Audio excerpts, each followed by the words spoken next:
How's it going, everyone? Today we're going to review a phone plan that's constantly recommended on expat and digital nomad forums. And of course, we're talking about Google Fi. Now, just a disclaimer here, nobody is paying us to do this review, okay? So we're going to get into both the pros and the cons so you know exactly what you're getting into with this plan.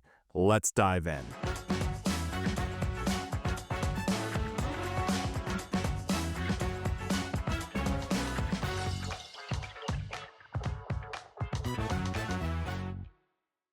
One of the biggest logistical challenges of living overseas is dealing with your cell phone coverage. A lot of expats would like to keep their US phone numbers for things like two-factor authentication, WhatsApp verification, and account recovery codes. Once you leave the US, you quickly realize how much of your digital life is tied to that US phone number. If you lose access to that number, suddenly logging into your bank, your crypto exchange, email, or even your social media accounts becomes a total nightmare. Plus, if you're living the digital nomad lifestyle and constantly bouncing from country to country, buying local SIM cards or prepaid eSIMs quickly gets old. Every new country means new plans, new registrations, new top ups, and sometimes even a new phone number. It adds up financially, and it's generally a huge pain. Now, traditional US cell phone carriers, they're not really a great option. Most international roaming plans are very expensive, and many have caps and throttles after you use a certain amount of data. Really, these are designed for short term vacations, not long term living abroad. Then there's the reliability issue.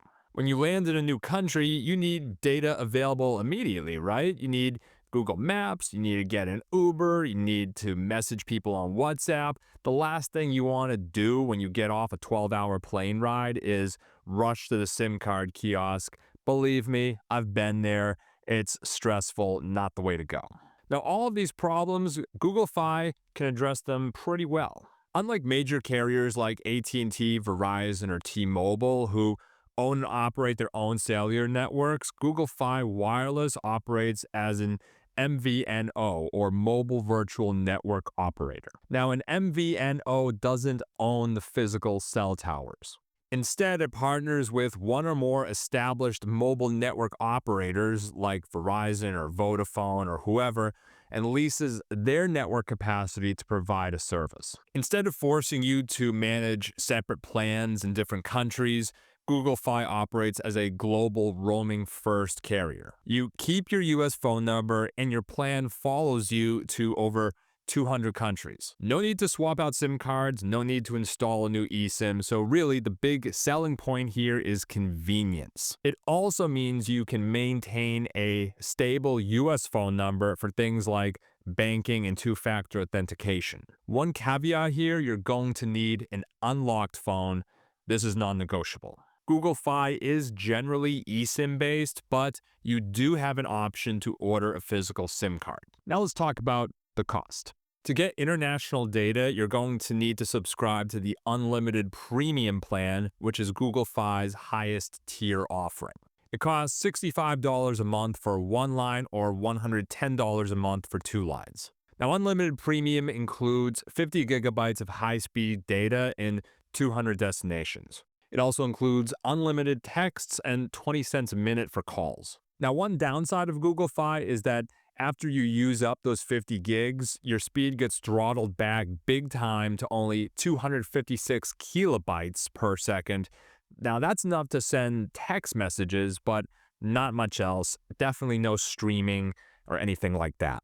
There's also some really important fine print that a lot of people miss when it comes to the international roaming. We want to emphasize that even though there is this international component, Google Fi is primarily geared toward users in the United States. They really don't want you to use the service permanently while you're living abroad. If you use the Google Fi service outside the United States for an extended period of time, then you're eventually going to receive an email warning or notification in the Google Fi app that they will suspend your service if you don't return home. The amount of time it takes to receive that warning seems to vary from user to user. Some people report 50 days, others 90 days. Some people get away with it for a whole year without hearing anything. In any event, your international data will be suspended 30 days after you get that email or notification. You can avoid suspension by returning to the US and using data for at least 1 week in the US. So really, at the end of the day, Google Fi is not the best solution if you're living full-time overseas as an expat.